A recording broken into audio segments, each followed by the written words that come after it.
Hello students. मैं पहली बार बच्चों की कुछ डिमांड पर 11th क्लास की क्लासें बीच में छोड़कर 10th क्लास का एक टॉपिक मैं आपको बताने जा रहा हूं, त्रिकोणमिति का परिचय। 10th वाले बच्चों की डिमांड आई कि आप सर एक बार 10th वाला ये भी वीडियो डाल दें, तो मैं ये आपको त्रिकोणमिति 10th वाली वो मैं आपको एक बार सारा ढंग से बताने की कोशिश करूंगा कि पूरे आपको त्रिकोणमिति जिस हर बच्चों को डर लगता है जिस चीज से कि होती क्या है, साइन कोस थीटा क्या होते हैं। बच्चे पहली बार 10th में इसको साइन कोस को पढ़ते हैं और उनको देखते ही थोड़ा सा अजीब लगता है, तो वो डर आज खत्म करने का मेरा उद्देश्य है कि बच्चों में त्रिकोणमिति से कम डर न लगे। तो जो उसका बेसिक कंसेप्ट है जो आपको नहीं बताया जाता क्लासों में, मैं कोशिश करूंगा कि पूरा ढंग से आपको बेसिक से स्टार्ट करके सारा बताऊं। तो एक बार बहुत बढ़िया क्लास होने वाली है, आप धीरे धीरे ढंग से सारी बातें सुने। कहां से इसकी शुरुआत है? नाम देखो, त्रिकोणमिति। अपन इसी से इस वर्ड से लेते हैं इसका परिचय। त्रिकोणमिति होती क्या है? तो जैसे त्रिकोण मिति नाम है, इंग्लिश में इसको कहते हैं ट्रिग्नोमेट्री। तो ट्राइंगल प्लस ज्योमेट्री, ये दो चीज, ट्राइंगल भी है इसमें और ज्योमेट्री, इन दोनों से मिलके जो बना है वो त्रिकोणमिति है। हिंदी में भी देखें तो त्रिकोण ट्राइंगल कहते हैं, मिति ज्यामिति है इसमें, ये दोनों से मिलके कुछ बना हुआ है। लेकिन ट्राइंगल तो कई प्रकार के ट्राइंगल होते हैं हमारे पास। ट्राइंगल कितने प्रकार के होते हैं? तो मैं त्रिकोण के बारे में बात करूं पहले आपको। त्रिकोण, त्रिकोण के प्रकार, तो दो प्रकार से त्रिभुज को बांटा गया है। पहली बात, त्रिकोण मतलब त्रिभुज, और इसके प्रकार अपन टाइप देखें। कोई भी कभी पूछे त्रिकोण के कितने प्रकार से होते हैं, तो त्रिकोण के दो प्रकार से बांटा गया है त्रिकोण को। एक कोण के आधार पर, एक भुजाओं के आधार पर।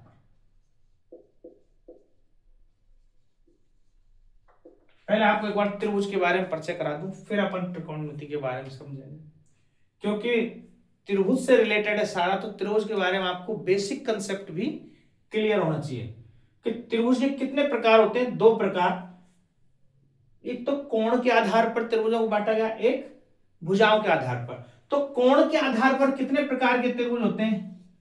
तीन प्रकार के। न्यून कोण त्रिभुज, न्यून कोण त्रिभुज, त्रिभुज का साइन लगा दिया मैंने। न्यून कोण त्रिभुज क्या होता है?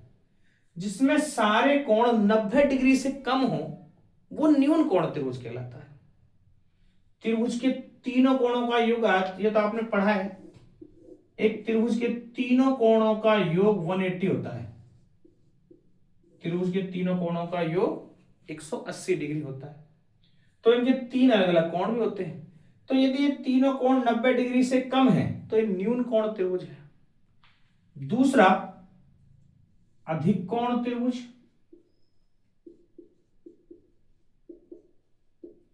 अधिक कोण त्रिभुज ऐसा त्रिभुज जिसमें एक कोण 90 से अधिक हो। केवल कोई एक कोण यदि 90 डिग्री से अधिक है तो वो अधिक कोण त्रिभुज हो जाएगा। जैसे इस प्रकार का त्रिभुज बना हुआ है, इस एंगल का मान 110 है।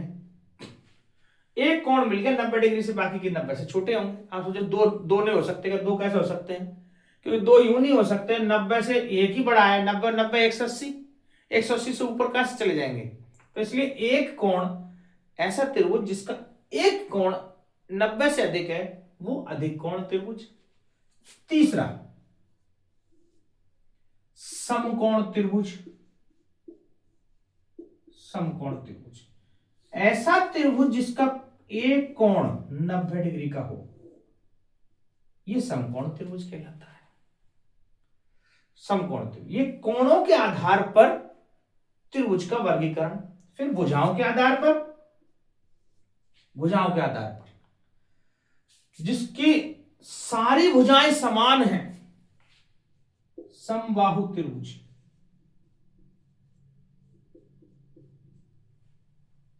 जिसकी केवल दो भुजा समान है, समद्विबाहु त्रिभुज। जिसकी तीनों भुजा अलग अलग हैं, विषमबाहु त्रिभुज। ये भुजाओं के आधार पर त्रिभुज को बांटा है। लेकिन इन 6 प्रकार से, 1 2 3 ये 3 ये टोटल 6 प्रकार के होते हैं। जो त्रिभुज का जो टाइप है वो टोटल कितने हैं? 6 प्रकार से, जिसमें से 3 कोणों के आधार पर, 3 भुजाओं के आधार पर 6 प्रकार से त्रिभुज को बांटा गया। 6 प्रकार होते हैं त्रिभुज के। इन 6 प्रकार में ये इकलौता समकोण त्रिभुज ऐसा है, इकलौता समकोण त्रिभुज, जिसमें तीनों भुजाओं के नाम अलग अलग है। और ऐसा कोई त्रिभुज नहीं है इन सब में जिनकी कोई भुजाओं के नाम, जैसे मान लो समबाहु त्रिभुज है ये मान लो समबाहु त्रिभुज, इसमें कोई भुजा का पर्टिकुलर नाम नहीं होगा। जैसे आप कह सकते हो ए बी सी, ये ए बी बी सी ये तो नाम है ना सर, ये नाम नहीं, इस भुजा का ही कोई नाम हो अलग, जैसे समकोण त्रिभुज में होता है। क्या होता है जरा वो बताओ। इसीलिए त्रिकोणमिति में इसको समकोण त्रिभुज को चुना गया सबसे पहले यूज। बाकी आप हायर क्लास में पढ़ेंगे तो जरूरी इसी में यूज होता है, त्रिकोणमिति तो कई जगह यूज हो जाती है, पर हम अभी 10th के लेवल की बात कर रहे हैं। तो समकोण त्रिभुज में त्रिकोणमिति का यूज जो हो रहा है, तो समकोण त्रिभुज में ही क्यों चुना गया, मैं वो कारण बता रहा हूं आपको कि ये 90 डिग्री वाला ही क्यों लिया गया है। ऐसी क्या खास बात है भाई इसमें कि इस त्रिभुज को चुना गया कि हम त्रिकोणमिति केवल इसमें पढ़ेंगे। तो इसके पीछे लॉजिक ये है, जरा देखो। इसकी तीनों भुजाओं का जो नाम है वो अलग अलग है। क्या नाम है? 90 डिग्री के जस्ट सामने वाली भुजा, इसको कर्ण कहते हैं। ये भावार्थ वाला कर्ण नहीं है, ये समकोण त्रिभुज वाला कर्ण है। ठीक है। यदि कोई ट्रायंगल में थीटा दे रखा, कोई कोण, ये कोण तो तीनों होंगे, आपने यहां क्यों लगाया? ये तो 90 का है, फिक्स हो गया। इन दोनों कोणों के बारे में बात की जा सकती है, या तो इस कोण के बारे में बात करेंगे, इसके बारे में बात करेंगे। जिस कोण के बारे में बोला जाएगा, कोई थीटा पर्टिकुलर को टारगेट कर रहे हैं, तो इस थीटा के सामने वाली जो भुजा होती है वो लंब कहलाती है। थीटा के सामने वाली भुजा। यदि मैं यहां थीटा लगा दूंगा, इस कोण के बारे में बात करेंगे, हो सकता है कभी कभी थीटा भी ना कहा गया हो, कोण ए ऐसे बोल दिया जाए, कोण ए के बारे में बात कर रहे हैं, तो ए के सामने वाली भुजा लंब। यदि कोण सी बोलेंगे तो सी के सामने वाली भुजा लंब हो जाएगी। कर्ण हमारा फिक्स है, 90 के सामने वाला हमेशा कर्ण होगा, इसमें कोई कुछ भी चेंजेस नहीं हुआ। ये लंब बदल सकता है। बची तीसरी भुजा जो भी बचेगी, शेष बची भुजा को आधार कहते हैं। तो ये इकलौता ऐसा त्रिभुज है, समकोण त्रिभुज, जिसमें तीनों भुजाओं के अलग अलग नाम हैं, और इन नामों से ही हमें इस त्रिकोणमिति में जरूरत पड़ेगी नामों की। इस वजह से समकोण त्रिभुज का यूज हुआ। तो जो ये नाम है लंब, आधार, कर्ण, अब आप कहोगे सर ये लंब, इसमें ऐसी क्या विशेष बात हुई कि ये नाम बन गए? तो क्यों बने, तो ये कारण बता दिया। अब जो ये नाम दिए गए हैं, इनमें आपस में भी कोई रिलेशन है। वो पाइथागोरस जी ने पहचाना कि भाई जो इसमें लंब, आधार और कर्ण, इन भुजाओं में क्या कोई रिलेशन है। तो पाइथागोरस जी ने इसको पहचाना और पाइथागोरस प्रमेय का इजाद किया। पाइथागोरस प्रमेय, वो पाइथागोरस प्रमेय क्या है? उन्होंने ये चीज बताई कि भाई ये लंब का स्क्वायर और आधार का स्क्वायर, इन दोनों के स्क्वायर को यदि जोड़ दें तो ये तीसरी भुजा कर्ण के स्क्वायर के बराबर होगी। ये ही पाइथागोरस थ्योरम है। ठीक है, ये पाइथागोरस प्रमेय है। इससे यदि कोई दो भुजा दे रखी है तो हम तीसरी भुजा ज्ञात कर सकते हैं। तो इन तीनों भुजाओं में आपस में कोई संबंध भी है, उस संबंध को ही हम पाइथागोरस प्रमेय कहते हैं। तो इन तीनों भुजाओं में क्या संबंध है कि लंब स्क्वायर प्लस आधार स्क्वायर बराबर कर्ण स्क्वायर, ये पाइथागोरस प्रमेय हुई। फिर हमारे आर्यभट्ट साहब, उन्होंने इस लंब आधार कर्ण इन दो भुजाओं, इन्होंने तीनों भुजाओं को बताया, तीनों भुजाओं में क्या रिलेशन है।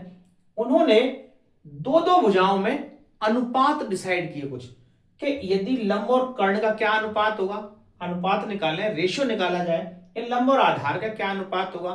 तो उन्होंने ही ये साइन कोसाइन, ये तो साइन का पूरा नाम था साइनस, SINUS, साइनस, जो कि बाद में कन्वर्ट हुआ साइन में, SINE, साइन। लैटिन भाषा में वापस इसको चेंज कर दिया, साइन कहने लगे। और ये साइन, ये क्या है, साइन थीटा, SINE बना, फिर धीरे धीरे ई भी हटा दिया था इसमें, SINA हो गया, साइन बोला, फिर ये साइन थीटा। और ये क्या होता है, ये लंब और कर्ण में अनुपात बताता है भाई, ये साइन थीटा है। आज तक आपको ये नहीं बताया साइन थीटा है क्या और कहां से इजाद हुआ, क्या मतलब। तो साइन थीटा क्या है, आपको लगे थीटा कहां से आया, क्यों है। थीटा मतलब ये कोण है, जिस कोण के परिप्रेक्ष्य हम अनुपात निकाल रहे हैं। यदि इस कोण के परिप्रेक्ष्य निकालेंगे तो यहां ये लंब और कर्ण, इन दोनों भुजाओं का रेशो बन जाएगा। यदि इस कोण के परिप्रेक्ष्य निकाल रहे हैं तो इन दोनों भुजाओं का रेशो हम ज्ञात करने की कोशिश कर रहे हैं। कोई भी रेशो अनुपात आप समझ रहे हो, जैसे x अनुपात y है, आप इसको कैसे लिख सकते हैं, x बटे y लिख सकते हैं ना। x अनुपात y को हम x बटे y भी लिखते हैं अनुपात को। तो ये लंब अनुपात कर्ण है, ये तो इसको लंब बटे कर्ण लिखा गया है, ठीक है। ये साइन थीटा होता है जो लंब और कर्ण में अनुपात बताता है। फिर एक दूसरा नाम आया कोसाइन, उसका पूरा नाम है COSINE, कोसाइन, जो कि धीरे धीरे वो कोसाइन कॉस में तब्दील हो गया, कॉस थीटा। और कॉस ये आधार और कर्ण में अनुपात बताता है, आधार बटे कर्ण, ये कॉस थीटा। ये आधार और कर्ण, ये जो भुजाओं के मान आएंगे उनमें क्या रेशो बता रहा है, वो कॉस थीटा बता रहा है। फिर आई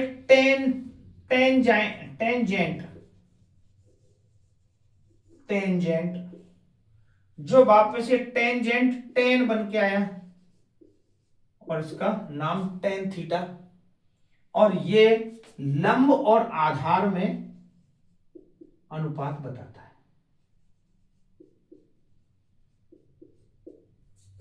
ये अनुपात है। इन्हीं को त्रिकोणमितीय अनुपात कहा जाता है। तो जो साइन थीटा है वो लंब और कर्ण में अनुपात बताता है। इसका अपोजिट भी बनाया फिर, जिसको कोसेक कहते हैं, कोसेक थीटा, जो यदि साइन लंब और कर्ण में अनुपात बता रहा है तो एक कर्ण बटे लंब में बताएगा, कर्ण बटे लंब, ये कॉस थीटा, ये इसका अपोजिट है। मतलब यदि कर्ण और लंब में अनुपात ज्ञात करना हो तो अब आपको उस अनुपात है वो तो ये साइन में भी काम चल जाता, कॉस सेक की कहां जरूरत पड़ी। तो आपको लगेगा दोनों सेम होते हैं, नहीं होता। कोई 2:3 है, वो 3:2 के बराबर थोड़ी ना हो जाएगा, अपोजिट है दोनों। मान लो इसकी भुजा 2 है और इसकी 3 है, तो मतलब डबल है। यदि इसकी 20 है तो ये 30 है, और यहां पहले 30 है भुजा, फिर 20 है, 3:2 का रेशो, समझ रहे हो आप।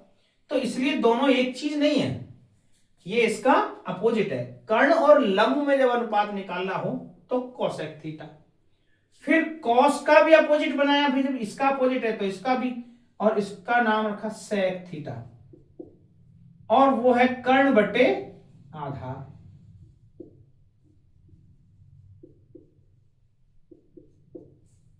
फिर टेन का भी अपोजिट बनाया, कॉट थीटा, और वो हो जाता है आधार बटे लंब।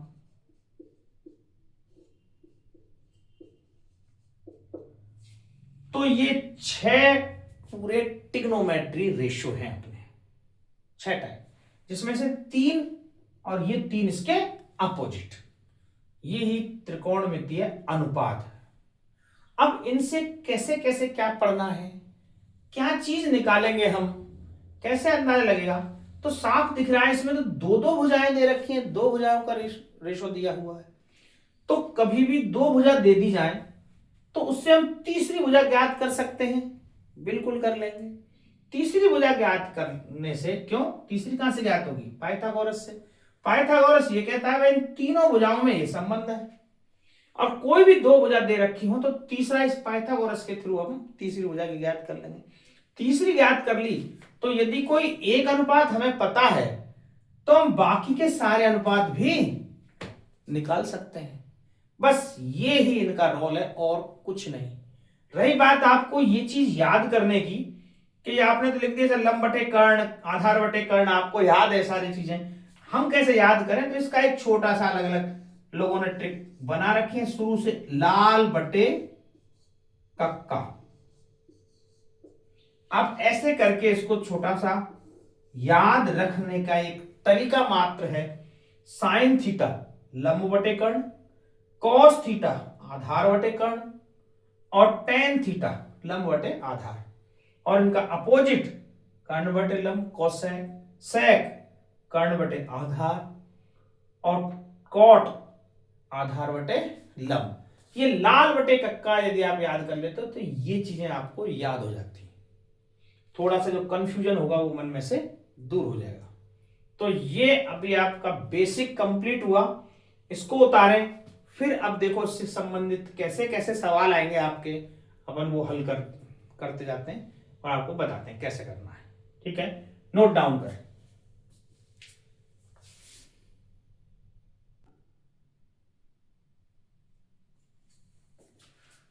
जैसे इसका पहला उदाहरण देखें, यदि tan a 4/3 है तो शेष त्रिकोणमितीय अनुपात ज्ञात कीजिए।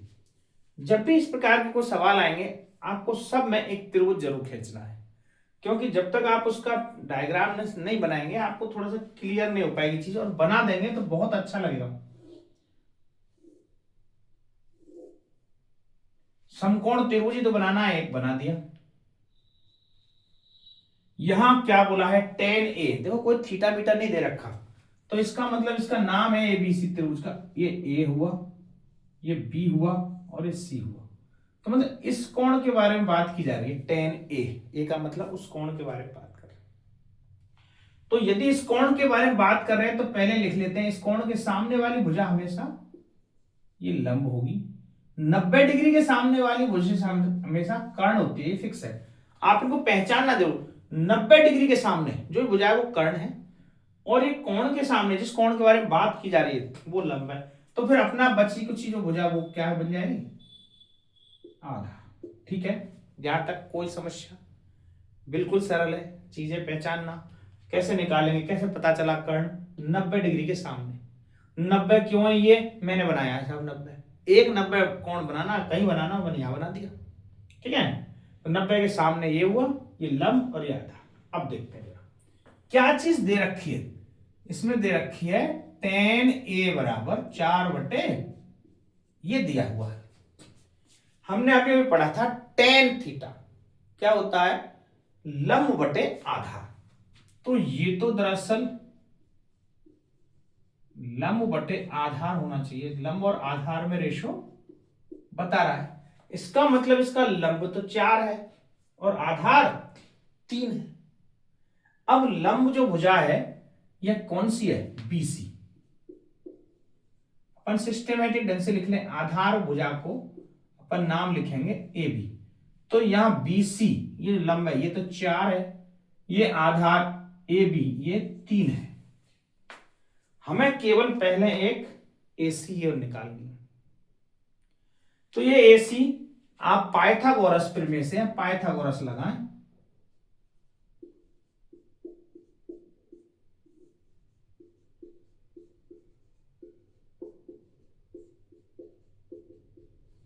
पाइथागोरस प्रमेय लगाते हैं। तो पाइथागोरस क्या कहती है, AB² BC का स्क्वायर बराबर AC का स्क्वायर होता है। तो AB का स्क्वायर 3 का स्क्वायर, BC का स्क्वायर 4 का स्क्वायर, दोनों को हल करो, क्या बनता है? 3 तिया 9, 4 चौके 16 बराबर AC का स्क्वायर। मुझे तो AC निकालना है, अंडर रूट कर देते हैं, 16 और 9 25, AC बराबर 5। अब ये ध्यान रखना, आप अंडर रूट के अंदर हमेशा पर किसी का अंडर रूट करते हैं प्लस माइनस आता है, तो यहां प्लस माइनस इसलिए लगाते क्योंकि ये भुजा है, भुजा कभी नेगेटिव नहीं हो सकती, इसलिए AC का मान 5 आ गया। तो कर्ण कितना आया? 5। ऐसे निकाली जाएगी तीसरी भुजा। लेकिन कुछ ऐसी हैं ट्रिपलेट, यदि आप याद रख लोगे तो बहुत बढ़िया चीज है। आपको कुछ ट्रिपलेट याद रखनी पड़ेगी, वो मैं यहां लिख रहा हूं, इनको ट्रिपलेट बोलते हैं। तीनों भुजाओं के संगम को, तीन भुजाएं एक साथ समकोण त्रिभुज की, इसको ट्रिपलेट कहा जाता है। तो इसको कैसे याद रखना है? 3 4 5, इधर हमेशा कर्ण होगा, बस ये ध्यान रख लो। यदि कोई दो भुजा किसी की 3 4 है, तीसरी 5 होगी, कंफर्म है ना। 1 5 12 13, यदि एक भुजा 5 है, दूसरी 12 है, तो तीसरी 13 होगी, कंफर्म है। फिर यहां यदि 7 24 25, एक 7 है 24 है, तो ये 25 होगी। मैं कुछ एक ट्रिपलेट आपको बता रहा हूं, याद कर लेते हो तो आपको याद, बाकी निकालना तो ऐसे पड़ेगा सब में। याद करने से ये फायदा है कि यदि आपको ये चीजें याद हो जाएंगी तो आप फास्टली बता पाओगे, इतना है तुरंत है। और ये आपको ज्यादा, बहुत ज्यादा, ऐसे तो बहुत सारी लिस्ट बन जाएगी, कितनी अपन याद रखेंगे? कुछ एक याद रखनी है, बाकी जैसे 3 4 5 है। एक बात बताओ, हमने पता चला है 3 4 5 एक ट्रिपलेट होती है, तो इसमें 2 का गुणा कर दो सब में, तो ये 6 8 10 अपने आप एक ट्रिपलेट बन जाएगी। यदि 6 8 2 बजाय तीसरी 10 होगी। यदि 3 का गुणा कर दो तो 9 12 15 अपने आप बन जाएगी। ये सारी नहीं सिखा रहा हूं मैंने आपको ये बता रहा हूं, ये इनका गुणन नहीं है। अभी 5 12 13, इनमें 2 2 का गुणा कर देंगे तो 10 24 26 बन जाएगी, अपने एक ट्रिपलेट बन जाएगी। इनमें कितनों का भी गुणा करते चले जाएंगे, एक अलग ट्रिपलेट का निर्माण हो जाएगा है। 8 15 17, एक ये भी 8 15 और 17, 8 15 17, ये 3 4 एक याद रख लो। कुछ जो इंपॉर्टेंट है वो आपके 9 चैप्टर में काम आएंगी, 1 2 वो लिख रहे बताता हूं, 1 1 रूट 2 और 1 रूट 3 2, ये 2 ट्रिपलेट और हैं कुछ स्पेशल, ये आपको 9वें चैप्टर में काम आएंगी। और इनसे बहुत सारे सवाल आप आसानी से, एक एक, यदि कोई दो भुजा एक एक है बराबर, तो तीसरी भुजा अंडर रूट 2, ये 1 और रूट 3 है, कोई दो भुजा, तो उसका कर्ण 2 आएगा। बस ये और आपको याद है, यदि आप याद रख लेते हो तो बहुत ज्यादा आपको फायदे में रहोगे। बाकी तो पाइथागोरस जिंदाबाद, इससे आप कुछ भी निकाल सकते हो। 2 भुजा दे रखी है तो तीसरी तो आसानी से निकल जाएगी। तो जैसे 3 4 देखिए, अपन पता चल गया 5 है, तो 5 है तो तीनों भुजा निकल चुकी हैं। अब हमें बाकी के निकालने, शेष त्रिकोणमितीय अनुपात। तो शेष का मतलब एक तो साइन ए निकालना है, कॉस ए निकालना है, टेन ये दे ही रखा है, कोसेक ए निकालना है, सेक ए निकालना है और कॉट ए निकालना है। तो मुख्य चीज तो आपको साइन और कॉस ही निकालनी है बस, बाकी की तो अपने आप बन जाएंगे। देखो साइन ये होता है लंब बटे कर्ण, तो यह लंब है BC, आप प्रॉपर तरीके से बता रहा हूं कैसे लिखना है। BC कर्ण क्या है? AC, सबके मान लिख दो। BC का मान 4, AC का मान 5, ये 4 बटे 5 आ जाएगा। कॉस ये होता है आधार बटे कर्ण, आधार है ए बी, कर्ण है ए सी, इसका मतलब 3/5। कोसेक हमें पता है इस साइन का अपोजिट होता है, तो डायरेक्ट लिख देंगे 5/4।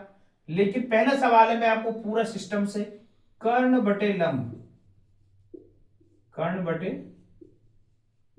लंब, कर्ण है ए सी और लंब है बी सी, जो कि हो जाएगा 5/4।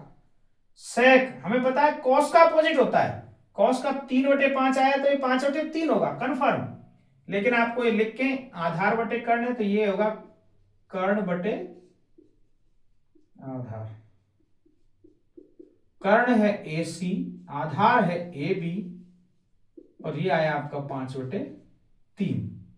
कॉट tan का अपोजिट होता है, जो कि यहां लिख रखा है लंब बटे आधार, तो ये होगा आधार बटे लंब कॉट ए, आधार बटे लंब, आधार बटे लंब, इसका मतलब ए बी बटे बी सी, और ये कितना हो जाएगा 3/4। तो शेष त्रिकोण में अनुपात ज्ञात कीजिए, ये हमने पूरे पूरे शेष ज्ञात कर लिए। इसी जैसे आपके 8.1 के 5 सवाल है पूरे पूरे, क्वेश्चन नंबर 1 2 3 4 5, पूरे 5 तक पूरे पूरे ऐसे के ऐसे सवाल हैं डिट्टो। तो उसमें से एक आध और बता देता हूं, और बाकी की सब आपको ऐसे ही करने। ये एग्जाम्पल पहला बताया, अब एग्जाम्पल दूसरा अलग टाइप का है, तो फिर उसको वापस बाद में लेंगे। पहले ये इस टाइप इतने सवाल हैं अपन वो कर लेते हैं, ठीक है। तो ये एग्जाम्पल पहला हुआ, उतार।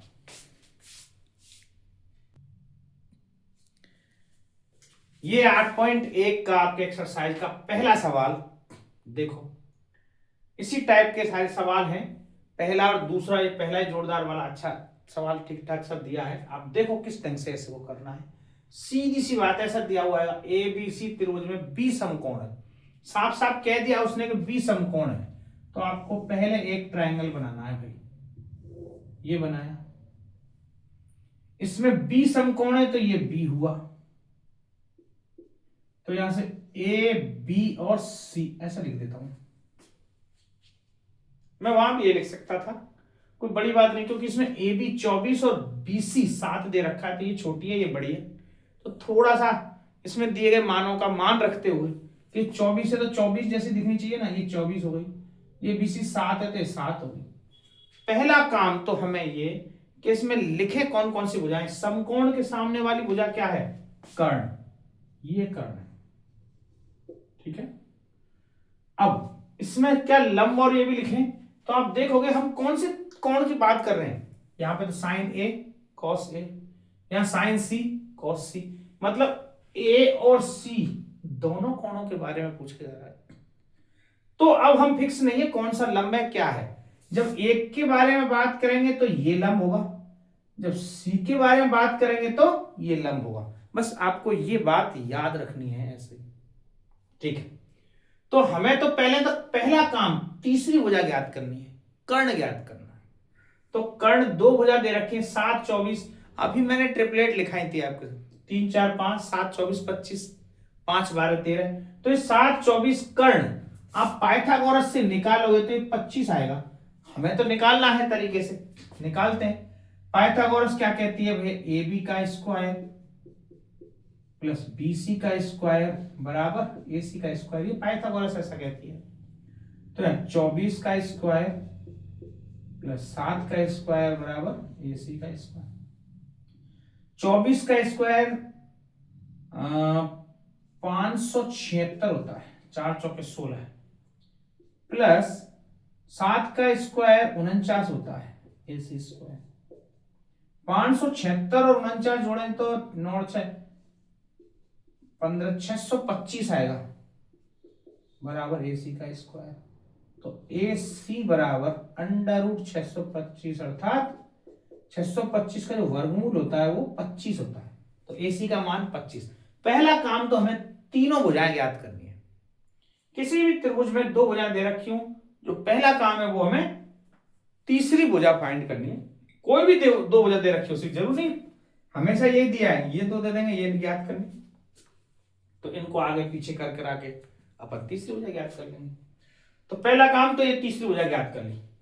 अब ये फर्स्ट वाला क्वेश्चन हल करने के लिए मुझे साइन ए और कॉस ए का मान ज्ञात करना है पहले। तो मुझे जब तक साइन ए और कॉस ए नहीं पता चलेगा, तो देखो साइन ए बराबर, अब साइन ए होता क्या है, लंब बटे कर्ण। तो ए के लिए लंब कौन सा होगा, बीसी। अब मैं लिख रहा हूं बीसी, ये लंब, कर्ण क्या है, एसी, तो बीसी बटे एसी, ऐसे लिखोगे आप। हमेशा हमेशा लंब बटे कर्ण, ऐसे डायरेक्ट आपको समझना है। ए के बारे में पूछा जा रहा है, लंब हुआ ये, तो ये बीसी और कर्ण है एसी, बीसी बटे एसी, तो बीसी का मान तो 7 है, एसी का मान 25, तो साइन ए का मान आ गया। कॉस ए का मान, कॉस ए आधार बटे कर्ण, तो आधार, इसके लिए लंब ये है तो आधार ये होगा इसका ए बी, तो ए बी आधार हुआ और कर्ण एसी हुआ, और ये 24 बटे 25 आ गया। तो मुझे साइन ए और कॉस ए के मान आ गए। ज्ञात क्या करना था यार इसका हल देखें, क्या ज्ञात करना है कि sign A into cos A, ये ज्ञात करना, ये इंटू का साइन है बीच में, तो साइन ए का मान 7 बटे 25 इंटू कॉस ए का मान 24 बटे 25, गुणा कर दो आपस में, 24 सत्ते 7 चौके 28, 7 दूनी 14 और 2 16 बट्टे 25 25 625, तो 168 बटे 25। ये यदि गुणा है तो ये साइन है, और यदि केवल साइन है और कॉस ए का मान निकालना, मैं एक बार देखूं कॉमा तो नहीं है,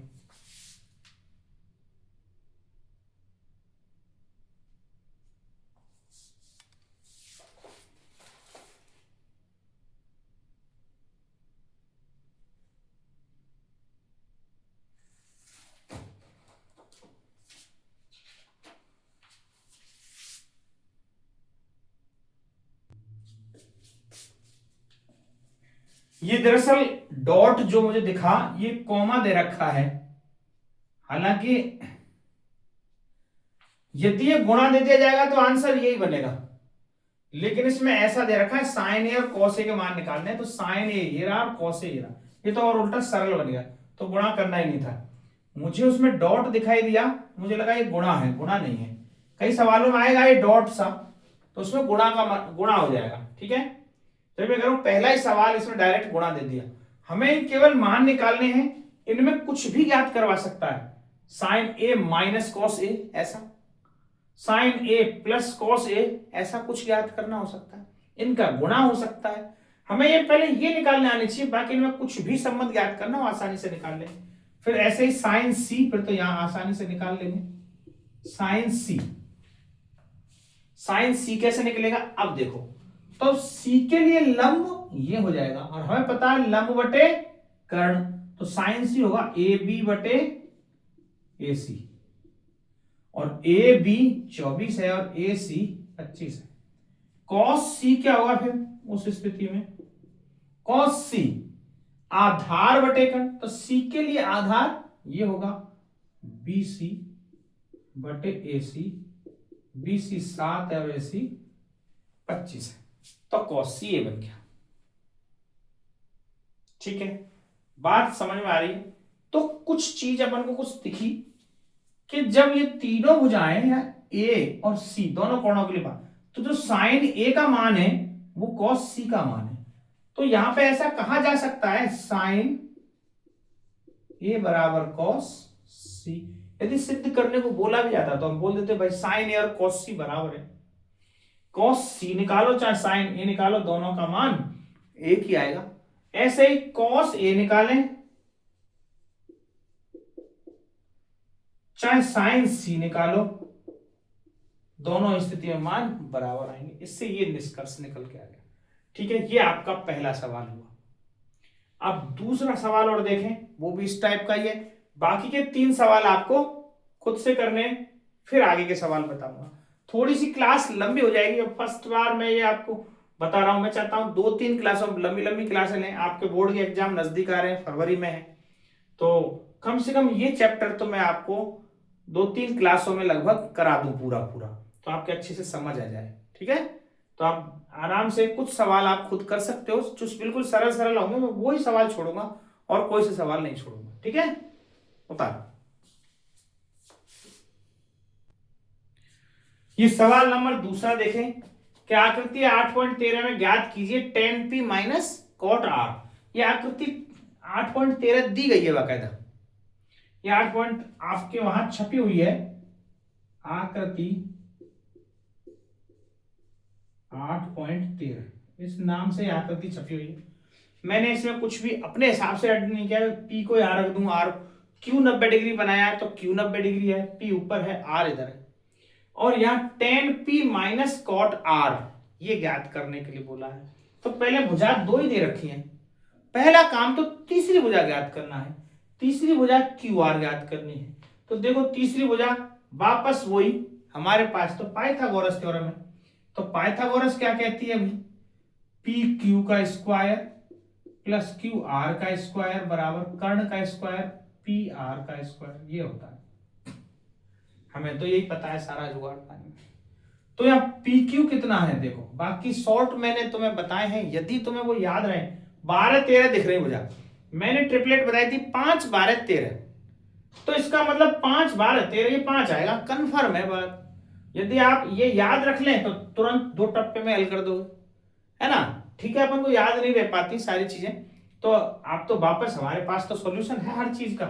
तो PQ 12 का स्क्वायर, QR पता ही नहीं है, छोड़ दो यहीं, PR 13 का स्क्वायर, 12 का स्क्वायर अपन जानते हैं 144, QR का स्क्वायर तो मुझे ज्ञात ही करना है, 13 का स्क्वायर जानते हैं 169, तो QR का स्क्वायर यहां रहने देते हैं 169, ये जो 144 है इसको इधर फेंक दो, ये जो प्लस का था बेचारा माइनस का हो गया, 169 में से 144 जाएंगे तो कितने बचेंगे,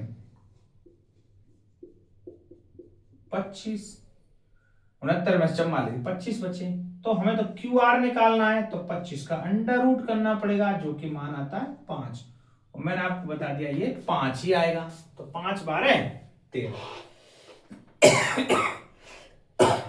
सॉरी, तो ये QR बराबर 5। तो हमने तीसरी भुजा ज्ञात कर ली, पहला काम तो तीनों भुजाएं पता होना चाहिए, बाकी का काम सब बाद का है, तो तीनों भुजा निकाल ली। अब देखें tan p, p के बारे में बात कर रहे हैं भाई tan पे, तो जरा देखें यहां tan p, tan थीटा बराबर होता है लंब बटे आधार, तो P के लिए लंब, मैंने बोला जिस कोण के बारे में बोला जाए उसकी सामने वाली भुजा हमेशा लंब होती है, P के लिए लंब कौन सी हो गई, QR, तो ये QR लंब है, तो यहां tan P होगा QR बटे, ये लंब है, 90 डिग्री के सामने वाली भुजा हमेशा कर्ण होती है, तो ये तो कर्ण है, तो बच्ची कुछ ये भुजा क्या है PQ, ये आधार हो गई, तो इसका मतलब QR बटे PQ, QR का मान है 5, PQ का मान है 12, ये tan P निकाल लिया। जब इसमें पूछा है tan P minus cot R, इसका मतलब पहले cot R निकालें फिर इसमें से उसको घटा देंगे, ठीक है। तो अब cot R की बारी, cot, अब आप ऐसा मत करना tan का P अपोजिट होता है साहब, उसका उल्टा कर दें, उल्टा अपन कर सकते थे, यदि यहां tan P है यहां भी cot P होता तो हम उल्टा कर देते, लेकिन ये cot P नहीं है, ये cot R है, इसलिए इसका उल्टा नहीं कर सकते, लेकिन फॉर्मूला तो हम जानते हैं, ये लंब बटे आधार होता है, तो cot आधार बटे लंब होता है। R के लिए आधार कौन सा होगा भाई, ये देखें R, ये R के लिए लंब ये हुआ, तो आधार ये हुआ QR, तो ये QR आधार है और ये PQ ये लंब है, ठीक है, आधार बटे लंब, तो QR बटे PQ, तो QR का मान 5 है और PQ का मान 12 है। आप देखोगे तो दोनों का मान तो सेम आ गया, और मुझे इन दोनों को घटाना है, tan p minus cot r। किन्हीं भी दो समान संख्याओं को यदि कभी घटाते हैं तो क्या मान आता है? हमेशा 0। कोई भी बराबर संख्या है आपस में, उनको आपस में घटाएंगे। अब यहां ऐसे मत करना 12 एलसीएम 5 में से 5 घटाए 0। अरे समान है दोनों संख्या, यदि कोई भी दो समान संख्याओं घटाएंगे तो आंसर हमेशा 0 आता है। ये आपका 8.1 का दूसरा सवाल हुआ। ठीक है, समझ आ रही है चीजें? आपको ट्रिग्नोमेट्री बिल्कुल आसान लगेगी यदि आप जैसे जैसे मैं बता रहा हूं बस वैसे वैसे आप समझते जाएं और करते जाएं, तो कुछ भी नहीं लगेगा। ट्रिग्नोमेट्री बिल्कुल कठिन नहीं लगेगी। कहीं आपको ऐसा लग रहा है ये सब सरल सरल सवाल हैं, अभी कठिन आएंगे, और कुछ नहीं आना कठिन, चिंता मत, मैं सब बताऊंगा। ठीक है, उतारेंगे।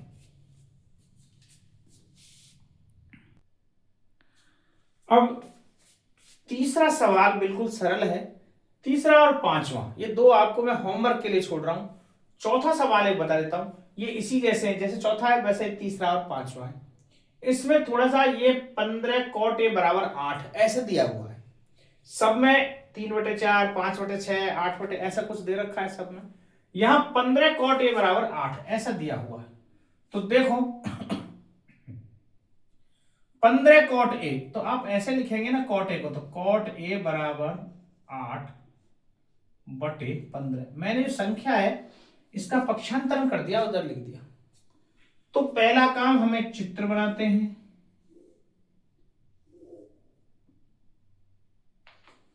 और cot बराबर क्या होता है आपको पता है? आधार बटे लंब। tan का अपोजिट होता है ये, आधार बटे लंब होता है cot। तो यहां पर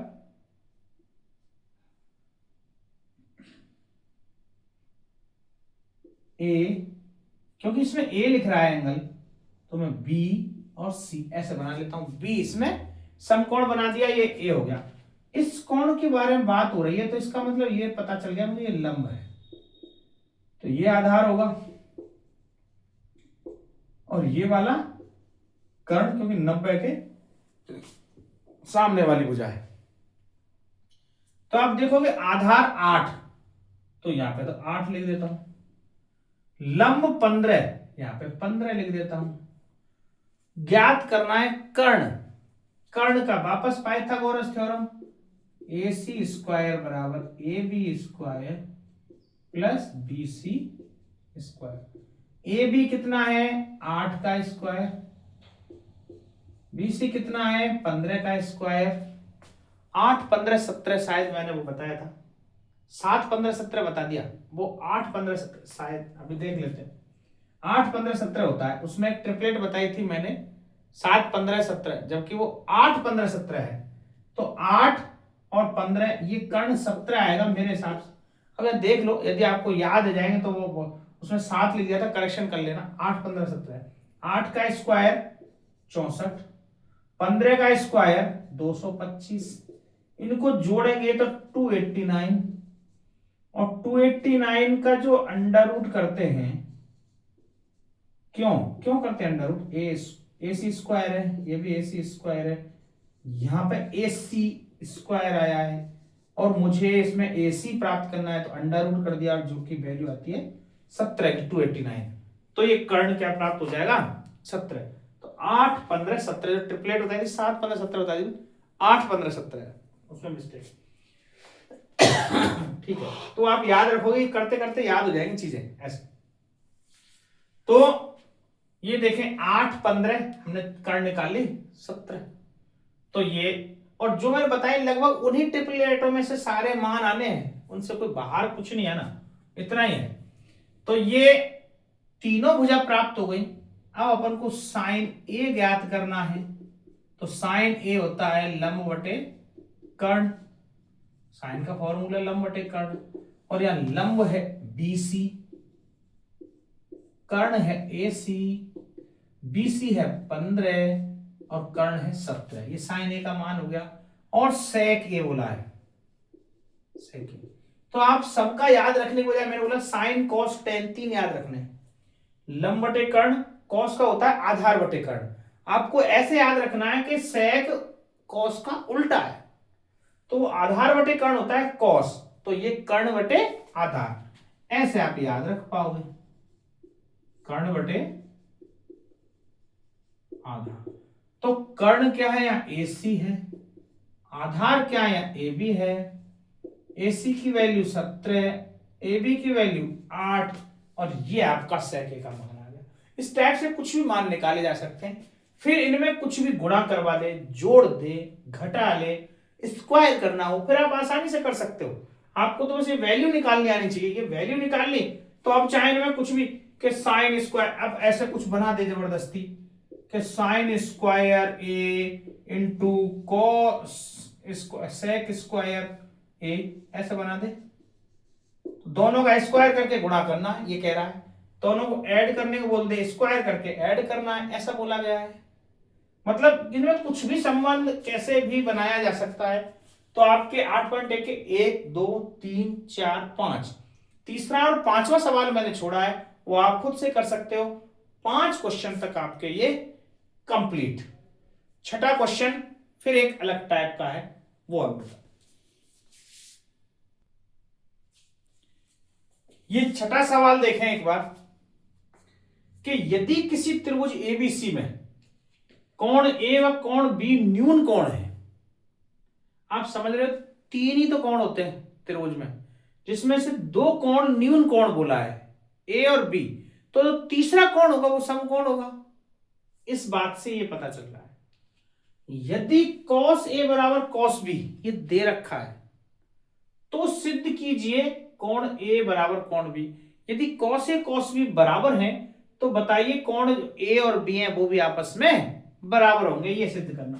तो इसके लिए पहले मैं एक समकोण त्रिभुज बनाता हूं।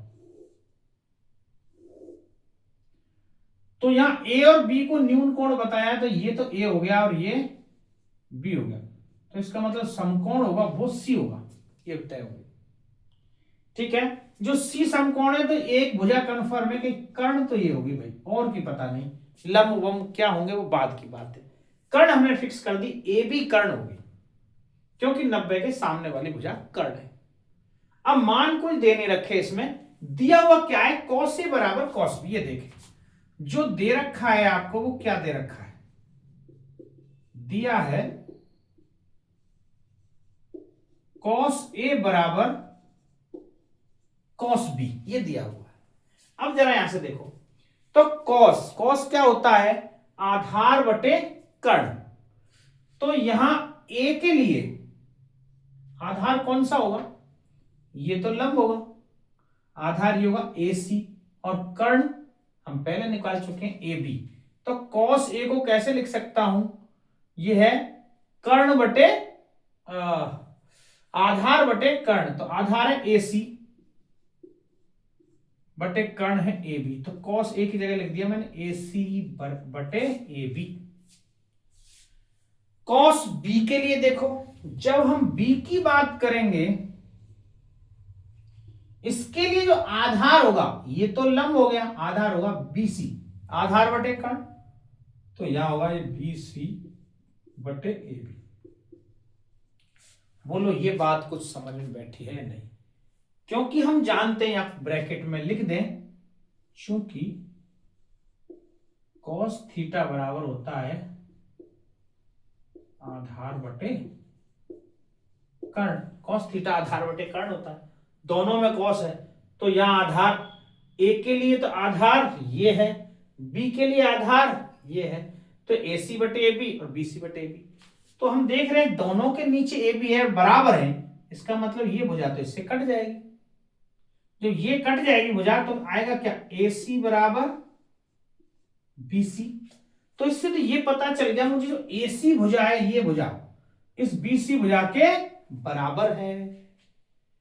और त्रिभुज में हम ये जानते हैं, 9th में एक थ्योरम पढ़ी थी, किसी त्रिभुज की 2 भुजाएं समान है तो उनके आमने सामने के कोण भी बराबर होते हैं। चूंकि हम जानते हैं, लिखना पड़ेगा, चूंकि हम जानते हैं कि किसी त्रिभुज,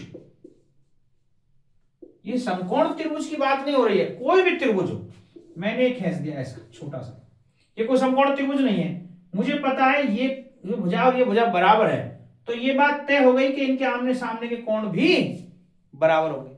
उसमें समकोण त्रिभुज का कोई इश्यू नहीं है।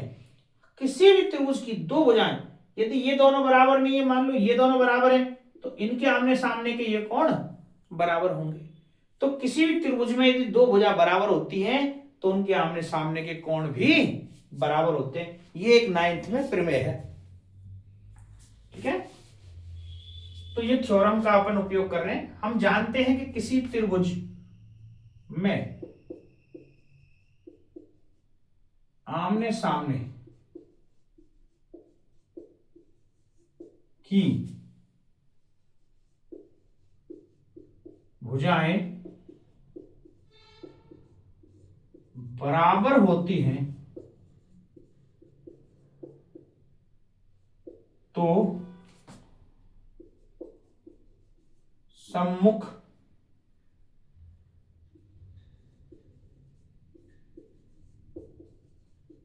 कोण भी बराबर होते हैं।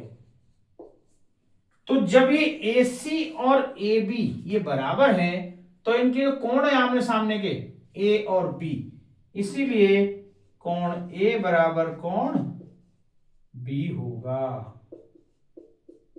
यही बात हमें सिद्ध करनी थी। कह रहा था यदि ये बराबर है तो सिद्ध कीजिए कोण A बराबर कोण B, तो कोण A बराबर कोण B होगा। चूंकि ये बात एक ही ट्रायंगल में दे रखी थी इसलिए इसको सिद्ध करना आसान है। यदि ऐसा ही कुछ दो अलग अलग ट्रायंगल होते फिर दी जाती तो थोड़ा सा सवाल हल्का सा कॉम्प्लिकेटेड हो जाता, जैसा कि आपका एग्जाम्पल नंबर 2 है। वो एक बार और समझाता हूं मैं आपको, बहुत अच्छा एग्जाम्पल। लेकिन मुझे लग रहा है वीडियो कुछ ज्यादा लंबी हो रही है। आप एक बार आज के लिए इतना ही काफी है। कल मैं फिर से वीडियो डालूंगा आपको 10th के लिए, और फिर से आप देखना। हो सकता है 3-4 वीडियो लगेंगी, मैं पूरा ये आपको 8 चैप्टर कंप्लीट करा के डालूंगा। कम से कम 10th का तो ये मैं पूरा 1 चैप्टर करा देता हूँ, फिर बाद में अपन मेरा 11th जो चल रहा है फिर से चालू कर देंगे। देखो, आपकी कोई भी यदि शिकायत हो, कोई चीज समझ में नहीं आई हो, तो आप कमेंट्स में मुझे लिख के बताएं ताकि मैं उसमें और अच्छे से आपको ढंग से बता पाऊँ। धन्यवाद।